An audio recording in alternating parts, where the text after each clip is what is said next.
right, guys, so now I'm going to move on to talking about emotion. An important feature of our psychological experiences, our emotional experiences and expression. We define an emotion as a full body, mind, or behavior response. So it incorporates various ways of feeling and expressing. Any of you who are fans of the Rocky Horror Picture Show might be familiar with the famous quote from the criminologist that emotion is a agitated mind, vehement or excited mental state. Somewhat it is true. How have psychologists defined emotion? They've identified that there's a series of components that all seem to come together to comprise various emotional experiences. Emotion is something that happens in your body, it's something that you feel. Various emotions will cause differential levels of arousal. So you might be feeling a very high arousal emotion in which you are very alert and agitated. And these will be responses that are tied to your sympathetic or your parasympathetic nervous system. So if you remember back to biopsychology, your sympathetic nervous system is more so that agitation and arousal. It gears you up. It might be your blood pumping, your heart pounding, your eyes dilating, maybe sweating a little bit. This is the excitation sort of response, your classic fight or flight. So when you're sort of juiced up, that is a high arousal state. Your parasympathetic nervous system, on the other hand, is more so going to be associated with feelings of relaxation, so your low arousal sort of responses. So emotions definitely have a bodily, physical component. Emotion is also something that we can consciously experience. We can reflect on and label our emotional states. We tend to have a sort of a shared language on what different emotional experiences are like. And so we can reflect on our feelings and we can name and label them in a conscious experience. There's additionally the expressive component. Most of us, we will read our emotions on our face, in our body in some way. So there's been a lot of theorizing on how various facial expressions communicate different emotions. There's a definitely a component whereby you feel a certain way and it sort of expresses itself through your face and in your bodily posture. Um, there are some theories that sometimes the expression can help create the emotional experience. So, the idea being that just to smile in and of itself can create the experience of enjoyment or happiness. We'll talk about it later, but there seems to be a little bit of a two-way street here. That often your emotion gives rise to your expressive behavior, but sometimes your expressive behavior can predate the subjective conscious experience. So all of these components are important, and typically in any given emotional experience, we'll have a little bit of all of these. Now, in classic theories regarding emotion, the idea is that there is this conscious labeling component of your emotional experience. So, cognition is clearly at play here. You think upon and reflect on your emotions. And then there's also the physical arousal state, your biological correlate of your emotion. Many theorists have created their own ideas about which comes first. Do you feel a feeling before you're able to think about it and reflect on it? Or do you reflect on your feeling and then it begins to create that physical experience in you? So it's a little bit of a chicken and the egg debate. You could theorize that either the thinking and label happens first and then the physical component, or vice versa. You feel a feeling and it induces you to reflect and cogitate on the emotion that you're feeling. So, a series of four major theories have been kicked around to describe and predict this arousal and cognition relationship. So, the James Lang theory. This is the theory that your bodily arousal happens first before you're able to think consciously on your emotional experience. So you experience your heart pounding and then you label that emotion as fear. The Cannon-Bard theory, on the other hand, predicts that the body can experience emotions in the absence of physical thought. Or, sorry, with the physical thought. So basically, that the body and the mind work concurrently to create your emotional experience. They happen in parallel. The Singer Schachter two factor theory argues that it is body plus the thoughts and the labeling, thus, arousal fuels emotion, and cognition is just going to be the lens through which you interpret it. So until you've thought about what your body is doing, the emotion doesn't quite exist. The idea is that something happening in your body can be interpreted different ways. And then finally, the Zions, Ledoux, and Lazarus theory, being that the body and the brain can create emotional experience in the absence of conscious thought. Now, obviously, conscious thought can happen, and often we do reflect consciously on our emotions, but these three would argue that your conscious experience is not necessary for there to be the emotional experience. So, a series of instances to describe what these four theories would look like in instantiation, right? To start, the James Lange theory is that your body responds before your thoughts can catch up. So, if, for example, we're thinking about an emotion like fear, the idea is that something is going to stimulate that emotion for you in the environment. Maybe you're afraid of clowns and you're in a creepy haunted house. The idea is that there's something that can prime the emotional experience. According to this theory, the first thing that happens would be the physiological arousal that goes along with fear. So, what is the bodily response that indicates fear? It could be that sweat conductivity. Your palms begin to sweat, your eyes begin to dilate, your breathing might get a little bit faster. It's that fearful response that is a little bit of a physical stress response. They would then argue that after that, you feel your heart pumping, you feel yourself sweating, and then from there you begin to think, and only then is the emotion experienced. So the arousal happens first. We think to ourselves, wow, something is happening to my body. And then the second step is the cognitive appraisal. And once these steps have happened, we can say we're feeling the emotion of fear. The Cannon-Bard theory, right, that these responses run in parallel, basically has that we experience the stimulus and simultaneously our body and our minds respond. The idea is that these two things happen at exactly the same time. We feel our bodies change, and at the very same time, we're thinking. And the idea is that it probably wouldn't be that difficult if you're feeling the experience of fear to sort of automatically be able to label such a natural emotion. These two concurrent processes are engaged and lead us to the conclusion, again, that we are experiencing the emotion of fear. Right, the Schachter Singer two-factor theory, right, states that emotions don't exist until we appraise the emotion. Again, the idea is that we have a physiological arousal and then it enters the lens of our interpretation, and thus any given stimulus can lead to any single pattern of arousal, but our appraisal might differentially determine what emotion we actually end up experiencing. So for some people, the idea of having this physiological arousal that often goes along with fear might cause someone to label that emotion of fear. But maybe for some individuals, that physiological arousal that often is labeled as fear could be interpreted more as joyfulness or elation or entertainment or any number of other experiences. So the idea is that the cognitive appraisal that does happen after the arousal occurs is going to help shape our interpretation of the emotion that we're experiencing. So the same stimulus and the same arousal will lead to different emotions depending on our interpretation.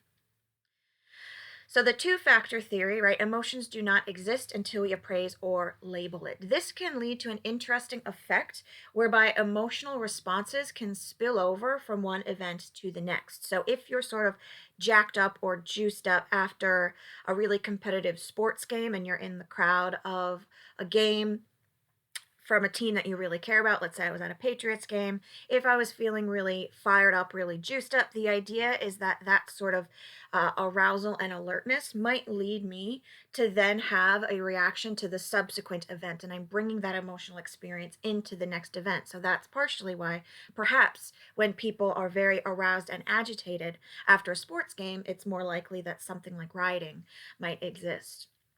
I'll talk about this a little bit later, but there's also an interesting effect that's been studied in psychology of what we call the misattribution of arousal. If you've ever heard the popular wisdom that you should take your date to a scary movie because he or she might misinterpret the arousal from the fear of watching a scary movie, they might misattribute that arousal to an attraction for you. So the idea is that sometimes our emotions can spill over into the next event, and our responses to an emotional event in one context can help shape our further emotional appraisal in the next context. So then, lastly, on to the Zions, Ledoux, and Lazarus. A dubiously funny anecdote that I'll tell you is when I took personality psychology back in the day, my professor jokingly called Zions Zajunk and said that he had a very entertaining name, and I'm passing that anecdote on to you. If you had any confusion on how to pronounce that name, it is in fact Zions, but I would not blame you if you pronounced it Zajunk, because that is just a good time all around. Right? So these three argue that emotions can exist without any conscious awareness or cognition at all. Basically, the idea is that there's certain low-level emotions that form without us necessarily explicitly appraising it in a conscious way. So certain natural impulses, your fears, and things that you just naturally like or are attracted to, or things that you hate, you might not necessarily be able to verbalize why you're having that feeling, but you still have the feeling. You still have this natural inclination, this natural fear. And you don't necessarily need to slap on a label on it in order to have that experience. So they would argue that despite the fact that we do typically have thoughts and appraisals on our emotional experiences, they're not strictly necessary for the emotional experience. Right? So, in the same example, they would argue that we experience the fearful stimulus, and it might be the case that we have that fearful response without any conscious thought attached to it. So, the fear exists even before we have a conscious reaction or cognition in which we label or appraise it. So, emotion can exist in the absence of cognitive appraisal. So we feel fear before we even necessarily are able to label it. Now, often we will then reflect on our experience and we will experience the cognitive appraisal. But again, according to this theoretical framework, the emotion can exist without the cognitive appraisal whatsoever. So again, these three argued that there were various pathways for emotional experience. So what we would call the high road for emotions, they would argue that these are responses that exist um, with this more cognitive appraisaling process. So the emotions that we do reflect upon, and it is a critical part of the emotional experience to have a conscious thought associated with it. And research has indicated that there are different physiological correlates that seem to be at play supporting these different roads for emotion. So if we're experiencing one of these high road, higher level emotions, right, we sense whatever stimuli is going to cause the emotional response, and the cognitive appraisal happens first, and the limbic system, the emotional part of our brain, tends to play catch up. Now, some of these low road emotions, right, these knee jerk responses, your fearful responses, these attractions or likes that we maybe don't have an explicit cognitive appraisal for, the idea is that this might operate under a different series of responses. So we experience whatever the stimulus is, and the limbic system is what kicks in first. So, again, the limbic system being the more emotional oriented area of your brain. So, you might have that physiological response before you necessarily are thinking and explicitly labeling your emotional experience. So, overall, if one were to ask the question, which of these four theories is true, it seems like there's support for a little bit of all of them. I would say that definitely the last one seems to have the most accurate model of the way emotions tend to work, since it does take into account that we do have these different sorts of emotional experiences that occur through this high and this low road. So it would seem that overall the Zions model is pretty accurate, and there is a lot of research to support it, but it certainly does seem to be the case that the other theories have some predictive power as well. So it's not that any one of them is right or wrong, but in my opinion, likely the Zions one is the most correct. Now let's move on to this concept of detecting emotions in others. So emotions have a very important social significance. We spend a lot of time trying to interpret the way that other people feel because we are inherently social creatures. Now, the idea is that we have a theory of mind, we have an understanding that other people are able to experience emotions, and we're motivated to try and understand what someone else might be feeling. So, how do we do this? Given that we're such expert social creatures, there are some ways in which we're very, very good at this, some ways in which we fail. One way in which we tend to be pretty good at picking up emotional cues from other people is our attention to nonverbal cues. So, someone can tell you about their feelings, and that provides valuable information. But if someone's not telling you explicitly how they feel, how do we pick up on the cues indicating their emotional experience? We tend to use a lot of nonverbal information to interpret the way that people are feeling. We are very naturally drawn to pay a lot of attention to people's faces. We are very attuned to and we very readily pay attention to people's faces, and we are very good at automatically picking up what their facial expression is telling us. So, for example, in eye tracking studies, research indicates that we preferentially tend to spend a lot of time looking at people's eyes. The eyes tend to give a lot of valuable information about the way that someone is thinking. The furrow of their brow, the openness of their eyes. We tend to glean a lot of information from people's expressions, and a lot of that is written on people's eyes. Additionally, classic cues from the way that someone's mouth is held, so a frown versus a smile. But the idea is that we're going to use the totality of what someone's face looks like to try and pick up on the way that they're feeling. Additionally, our emotional experiences can sometimes sensitize us to what someone else might be feeling. So, if, for example, we're someone who has grown up in an abusive household, and so we have spent a lot of time experiencing emotions like fear or anger, we might be very, very quick to pick up those emotional cues in other people. We can become overly sensitized to picking up a certain emotion based on the experiences that we have. Now, it is definitely the case that we are not going to be perfect at this. If somebody is trying to deceive us in terms of fooling us into thinking that we're feeling a certain way, um, people tend to be pretty adept at deceiving others through their experiences.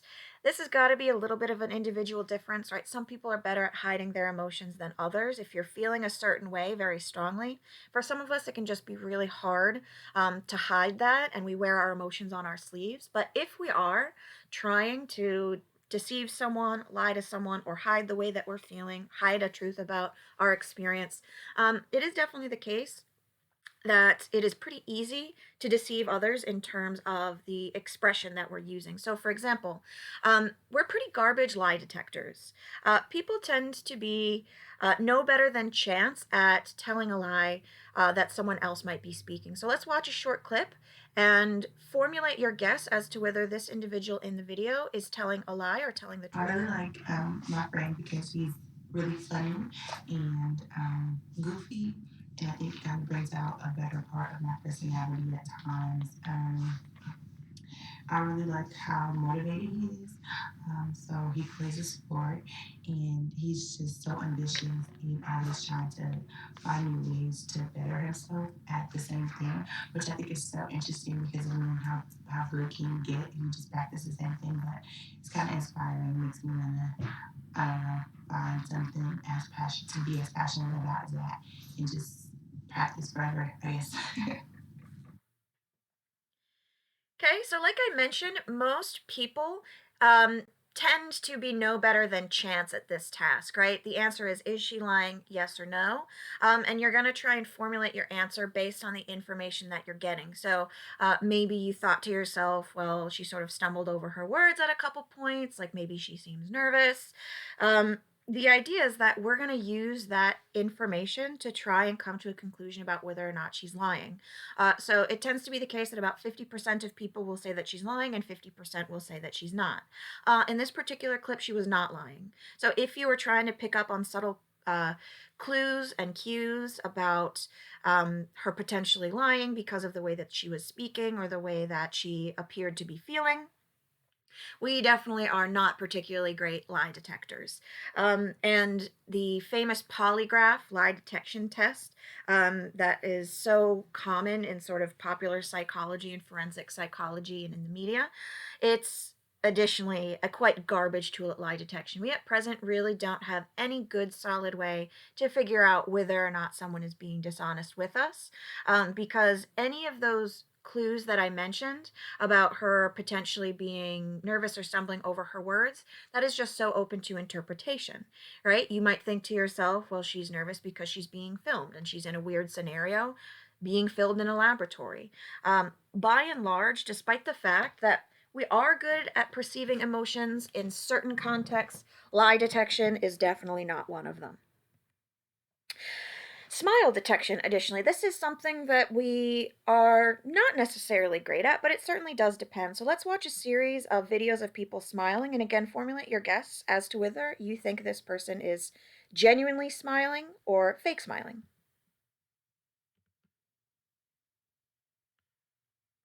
Let's try another one.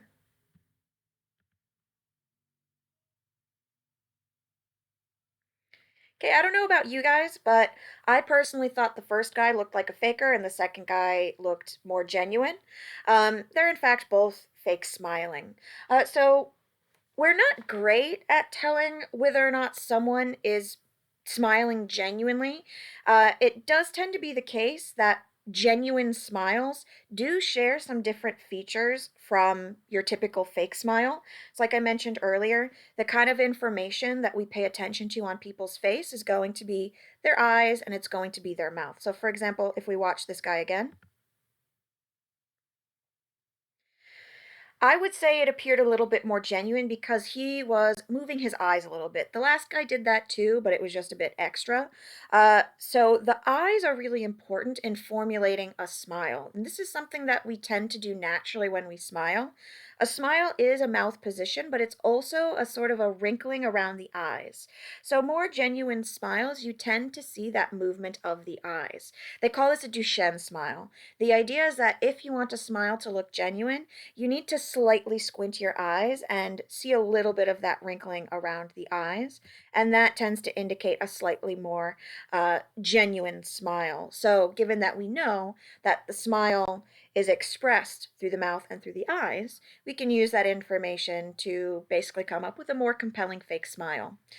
So, in terms of being able to accurately detect fake smiles, people are a little bit better at this for sure. But definitely it is the case that based on what we know about emotional expression, people can still become expert deceivers. Now let's move on to some research that we know about various gender and culture differences regarding emotional experiences. So, one thing that people tend to be very interested in are the ways that men and women differ in emotional experiences. There's likely a slightly sexist conception that women are emotional creatures and men are more stoic. Um, that doesn't really bear out quite so much in the research. Certainly, it appears to be a cultural phenomenon that women might feel more comfortable expressing emotion, but certainly it's not the case that men and women vary greatly in terms of actually experiencing emotions. Now, what are some gender differences surrounding emotion? Women do tend to, in fact, be slightly better at reading emotional cues in other people. Perhaps this is a socialization or cultural artifact. Maybe women are taught and communicated to throughout their lives that it's important to pay attention to emotional cues from other people. Maybe there's some sort of innate biological predisposition where women are naturally better at this. I would say it's got to have a slight socialization aspect as well. Additionally, women tend to express more emotion with their faces, with the exception of anger. Likely, again, this is a socialization artifact where it might be less socially. It might feel less socially appropriate for women to express their genuine anger. That certainly is a cultural phenomenon. But for other emotions, women tend to be more expressive of them. Again, I would say that this is not proof that women feel more emotions than men. I would say research is more compelling that men and women both feel equally. It's just that perhaps women are more comfortable expressing emotion on their face. Additionally, in terms of gender differences in the interpretation of emotion, an interesting finding is that people are more likely to attribute a female emotional display as arising from her character or disposition or personality, Whereas for men, emotionality is more so attributed to their external circumstances. So it's sort of a fundamental attribution error for gender and emotion. So when women display an emotion, people tend to attribute that as being part of who she is. So if a woman were to be upset, it is more so going to be attributed to the fact that she might just be an overly sensitive person. But if a male were to similarly express the same emotion, people would attribute it as being just a circumstance, just an external environmental circumstance. In terms of culture differences and emotion, one major question has been whether or not emotional experience and emotional expression are universal or if it's different culture to culture.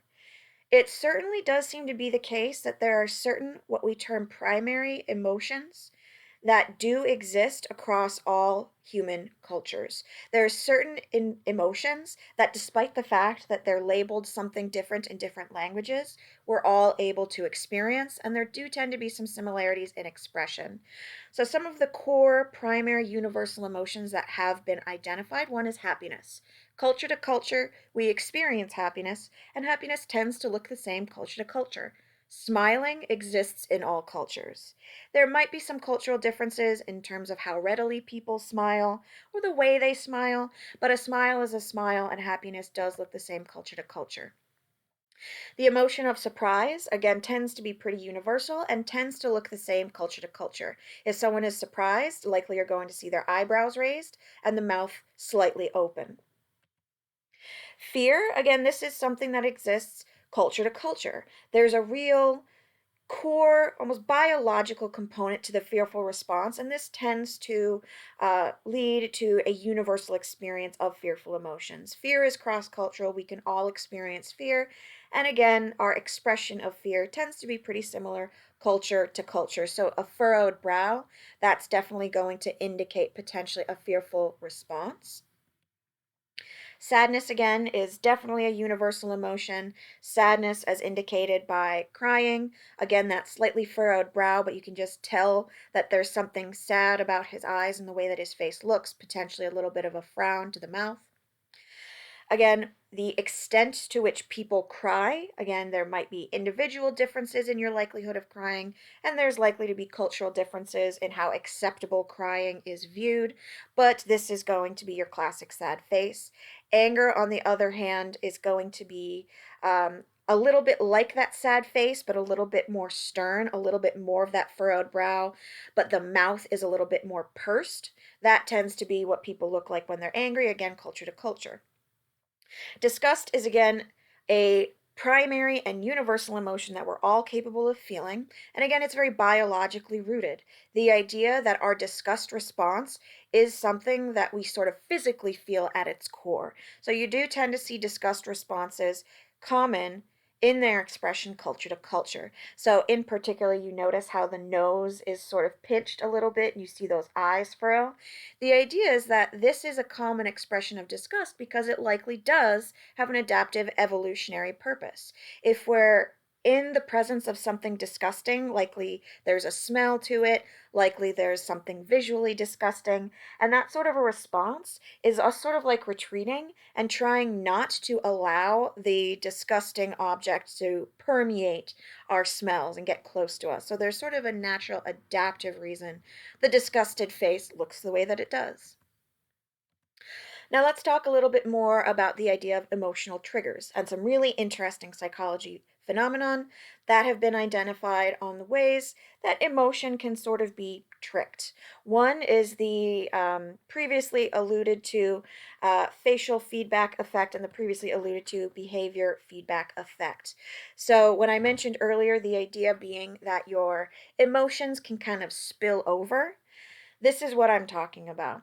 Some really interesting findings have found that you can trigger emotions by the way you hold your face and by the behavior that you're engaging in. So, this is a sort of a um, fake it until you make it series of findings. So, the first being this facial feedback effect or the facial feedback hypothesis.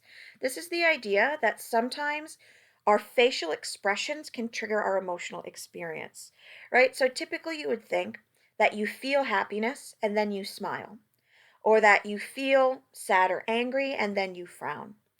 The idea of the facial feedback hypothesis was that maybe by just putting our face into the contrived position that indicates happiness or sadness or displeasure, we can start to feel and trigger those emotions. So, the classic facial feedback study had people put on artificially facial expressions by the way they held a pencil in their mouth. So, if you can see that picture to the right, that woman on the bottom is holding a pencil in her teeth. If you try that, you'll notice that it sort of naturally forces your face into the position of a smile. It opens your mouth in a position of a smile. Now, the woman on the top, though, you see she's holding the pencil with her lips. This is artificially forcing her face into the position of a frown. So, the idea is that you can have people hold their face in a certain way that would indicate an emotion.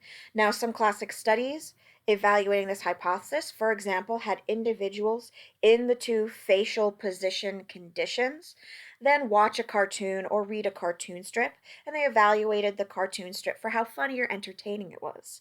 They found that people who held the pencil, like the woman on the bottom, reported the cartoon as more funny and entertaining, and they laughed more.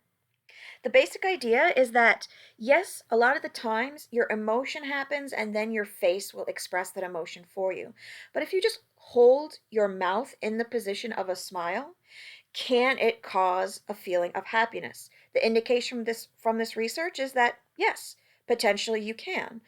Maybe it's a fleeting effect, maybe it's not as genuine of an emotional experience, but the idea is that if you're trying to make yourself happier, maybe by just putting a smile on your face, you can sort of fake it until you make it.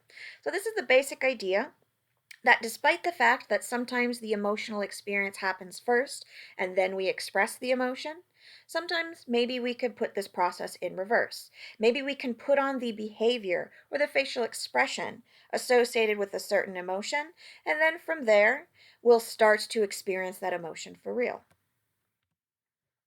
In terms of the experience of emotions, researchers have been interested in the question of whether or not our emotional experiences are the same person to person.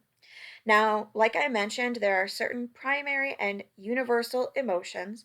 The idea, though, is my version of happiness the same as your version of happiness? Now, it does seem that the research indicates that yes, the experience of happiness is likely going to be subjectively experienced relatively similar person to person. We can all relate to the fact that we like to feel happy, that that's something that we like, that we enjoy, and that something like sadness is something we don't like or enjoy. Certainly, though, it does seem to be the case that there are some individual differences in the experience of emotion. Some people might have a smile on their face, and they're maybe not as genuinely happy as someone else who maybe doesn't necessarily have such a big smile on their face. You can't necessarily know for sure whether or not people are feeling the same amount of happiness just by reading their face. So, certainly, it does seem to be the case that we do experience emotions relatively similar person to person. It could definitely be the case that the exact way we're experiencing emotion is a little bit different person to person. Now, Carol Izard, a famous emotion psychologist, research, she suggested that there are 10 basic emotions that we are all able to experience, and that these basic emotions are subjectively experienced the same person to person. And so she particularly suggested that there were these 10 basic universal emotions, which is more than the six I described earlier. Basically, a lot of different researchers have come up with their own idea of what the core universal emotions are. And they all look a little bit different, and they all sort of have slightly different labels and slightly different ranges to them. I would argue that none of these models are perfect. I would say that the six I mentioned earlier is likely the most well validated scheme of universal or basic or primary emotions, and that all of these slightly different flavors maybe add something to the mix, but I would say that none of these really add much specificity or accuracy above and beyond the six that I identified earlier. In terms of the way that we experience emotions, certainly it is definitely the case that the way we express emotions is a little bit individually derived person to person. Your way of experiencing and expressing happiness might have subtle nuances and differences person to person. So, as individuals, we all have maybe slight tells or triggers that only people who know us well would be able to interpret as expressing a different emotion. So, an interesting research area on what we call microexpressions has meant to study the idea that really, really small bits of our behavior can be these small behavioral outputs of our emotional experience. So let's watch a brief video on this notion of micro expressions or really small emotional So you're going to expressions. see Cato Kalin, this house guest of O.J. Simpson's, who's being questioned by Margaret Clark, the district attorney, in an unfriendly fashion. At the end of the year of 1993, he was dating Paula Barbieri, wasn't he? And he's trying very hard to conceal how he's really feeling, which is he's very angry. And what he shows is a very fast micro expression of disgust, anger, scorn. He does something like that, but he does it much more quickly than I'm doing it because it's a micro expression. Mr. Kalin, you got a lot of money for your appearance on Current Affair, didn't you? Yes. What you're seeing is scorn, a combination of anger and disgust, wrinkling of the nose, raising and tightening of the upper lip. To investigate when the concealed emotion revealed by a micro-expression does expose a lie, Ekman set up an experiment. Volunteers could choose whether to remove a $50 note from an envelope in an empty room. He then interrogated them to see if he could spot the liars. This man had taken the money. Did you take that money from them? Are you lying to me there? We get a really lovely micro expression in the lips. It's an expression of disbelief that totally contradicts what he said. I'll show it to you again. Watch this area right here. Did you take that money from them? Yeah, it was just habit. money with you into this room? Did you take that money from the envelope? No. And then he shows us a disbelief micro expression in his lips. So it really doesn't fit at all with what he's saying.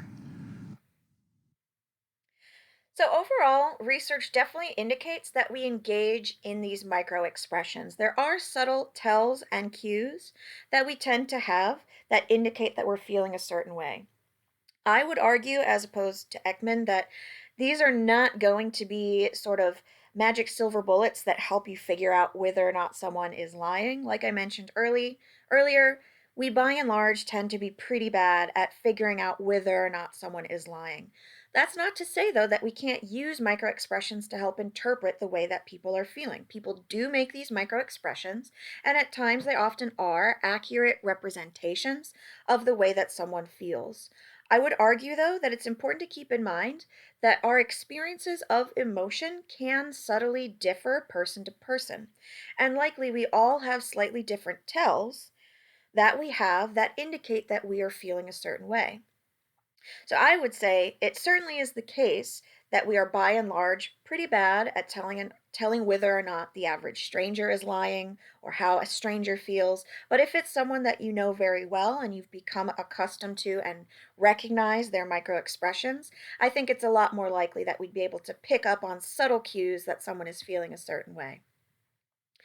Now, on to a model of emotion that I think most accurately reflects the true range of emotions that exist. So, like I mentioned earlier, lots of researchers on emotional theory have tried to identify, quote unquote, the emotions that we experience, and tried to identify core, universal, basic, common primary emotions. And the six that I mentioned earlier definitely do tend to seem, more than any of the other models, to be universally recognized and replicable. But in terms of trying to map out the overall dimensions of all of the various shades and nuances to the emotions that we can experience, this, what we call circumplex model by James Russell, does probably the best job at capturing the dimensions of our emotional experience and basically providing a model whereby most emotions that we experience can be understood as following along um, somewhere on the spectrum of these two axes. So Russell's circumplex model basically describes emotions as experiencing, on one hand, on a spectrum from completely unpleasant to very pleasant, and simultaneously on the spectrum from low arousal to high arousal. So emotions are experienced as either a good thing or an unpleasant or uncomfortable thing, while simultaneously either causing this high arousal state, this agitation, this alertness, or a low arousal state. So the parasympathetic response, feeling very relaxed or slow moving. So if you were to take any emotion that you can think of, the idea is you would be able to place it somewhere along this two set of spectrums to get an understanding of the characteristic of that emotion. Okay, so basically, most emotions can be understood to be somewhere along the spectrum of positive to unpleasant, high arousal to low. So what I'm going to do is I'm going to now, to finish out, focus on two of the universal emotions and place them along this circumplex model so that we can understand them a little bit better. So I'm going to start with anger. So anger is going to be the classic emotion that lives in the quadrant of the circumplex that is an unpleasant emotion of a high arousal state. We've all experienced anger, and it, for most of us, doesn't tend to feel good. It's an unpleasant emotion. It's an unpleasant experience that we tend to have when something bad is happening. But it sort of gets your blood pumping, it sort of gets you jacked up, it sort of gets you juiced up. And this is an emotion that is obviously unpleasant, but the idea is that even our more unpleasant emotions likely have an adaptive function to them. Or why else would we have the capacity to feel it? So, anger, despite being a negative emotion and having a lot of cons to it, for example, feeling chronic anger tends to be very stressful on the body and can have negative health outcomes. The reasons we feel anger is that it is a motivating emotion. It does create this high arousal state that puts us into the fight mode of the fight or flight sympathetic nervous system response. So it does gear us up to maybe tackle problems. It does motivate us to solve issues that we're having. So even if it drives us to pick a fight or to do something violent, the idea is that our capacity for anger is adaptive because it is unpleasant enough but motivating enough that we are motivated to address whatever is making us angry, and we have the energy to do so. So it's important to not feel chronic anger because it's unpleasant and it's bad for us, but there is a reason why we have the capacity to feel anger. Since it is an unpleasant emotion and it does tend to wear the body down to be angry all the time, there are ways that psychologists have identified we can decrease our anger. One major way to decrease any anger that's not serving a useful purpose, basically trying to walk away from the scenario. So waiting it out, just sort of pausing and taking a breath, pausing and counting to 20, trying to distract yourself some other way, physically distancing yourself from the experience. All of these are ways that we can try and separate us from whatever the anger inducing stimulus was. So just walking away and trying to remove yourself from the scenario. If something is making you angry, but there's not anything that you can proactively do about it, just trying to separate your scenario from the stimulus causing you anger is the best thing to diminish your emotional experience. Anyone who's ever had a really crappy day and just sort of took that emotion out by going to the gym and exercising and wearing your body out and tiring yourself out, that's a great way to decrease your anger. The idea is that you make yourself too tired to feel that sort of motivating and arousing part of the anger experience. Now, research on the expression of anger as a way to decrease it is quite controversial. There's a common conception that if you want to decrease your anger, you need to express it in order to release it. So, punching a pillow, screaming into the void, punching a punching bag. The idea is that maybe expressing your emotion allows you to cleanse your body of it, this term catharsis. Now, I would caution you against going this route because despite the fact that it is so commonly thought of as a way to reduce anger, The research on expression and catharsis indicates that it actually can make you more angry. So, screaming or punching a punching bag, this expression of anger, it tends to just continue to keep you angry. So, punching a punching bag, not necessarily the best approach.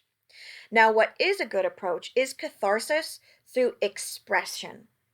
So, not necessarily screaming at someone, that's not great, but writing in a journal, reflectively expressing your experience through expressive writing. This definitely is a lot more adaptive and tends to be a bit better at the expression of anger than screaming or punching something, because those can create a feedback loop where you just stay angry. So, again, these last two, expression and catharsis, it's about making sure you do it in the right way, because punching and screaming, engaging in those behaviors really just prolongs the anger experience.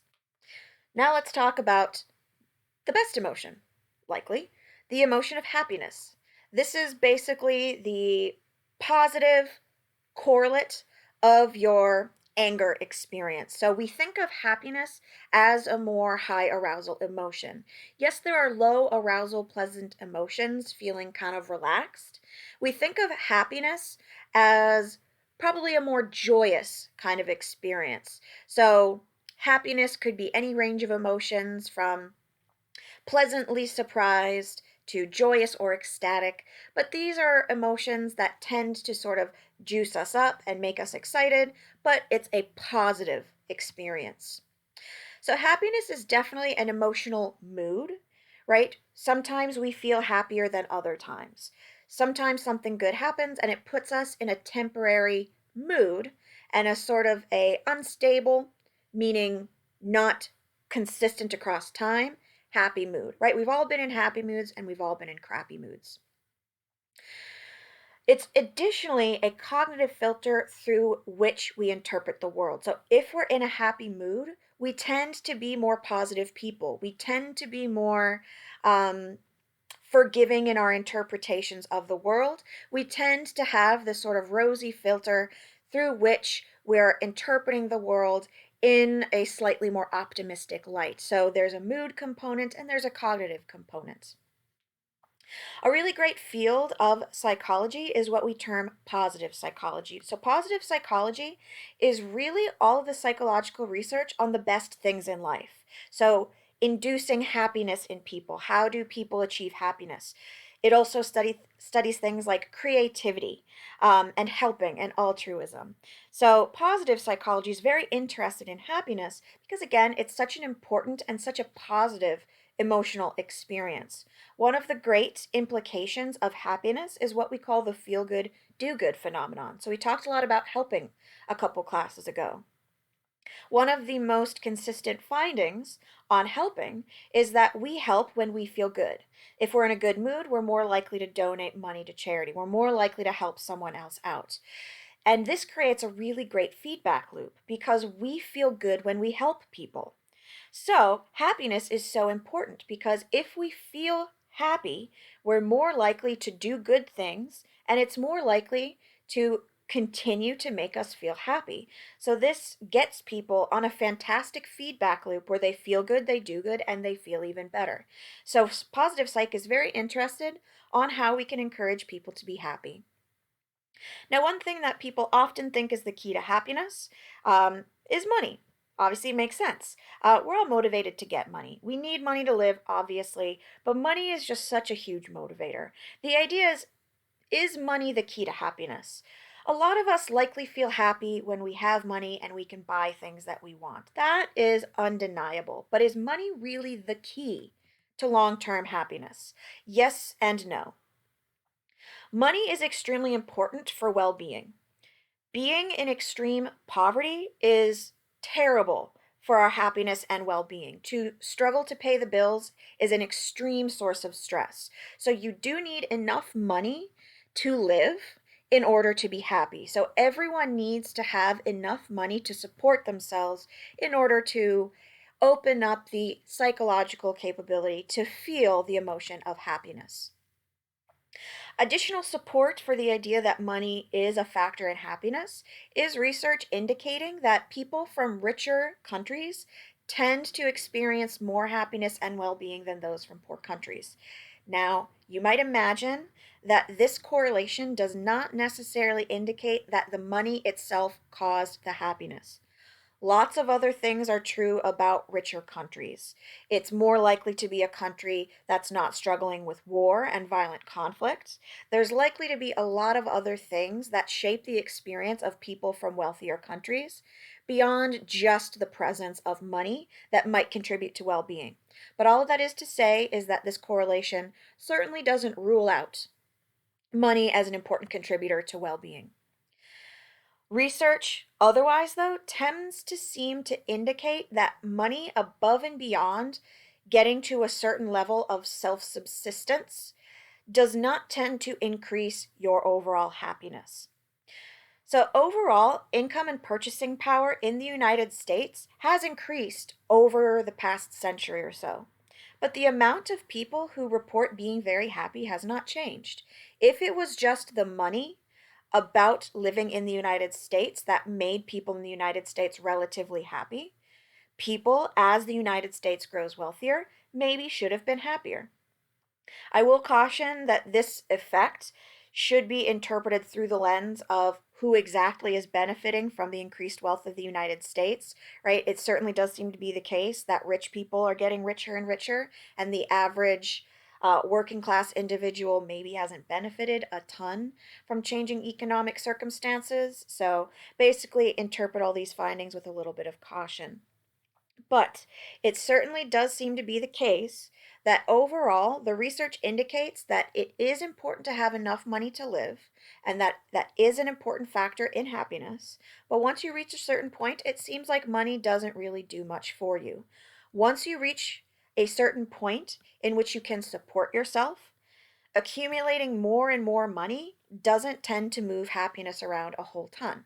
So once you have the money that you need to live, constant pursuit of more and more wealth, despite the fact that so many people have that as a goal for success, it's not necessarily tied overall to a meaningful change in happiness. Okay?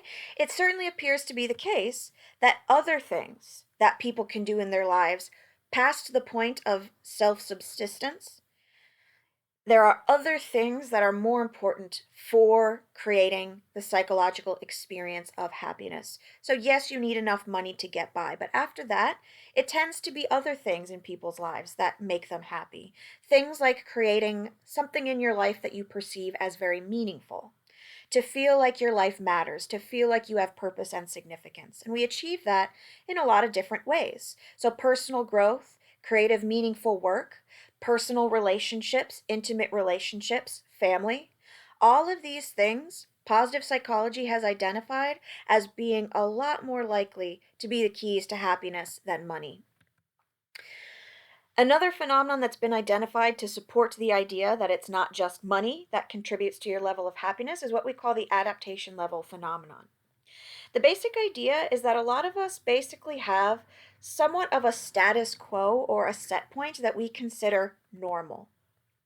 We adjust our levels of happiness and the way we interpret experiences based on our level of normal. So basically, our life experiences are not necessarily going to do a ton to be able to move us around in terms of happiness. This leads to a phenomenon that we term affective forecasting. The idea is if I were to ask any of you how happy you'd be in a year if you were to win the lottery tomorrow, most of us would say we would be extremely happy. The idea, though, is that someone wins the lottery and it readjusts their sense of normal and what they consider neutral.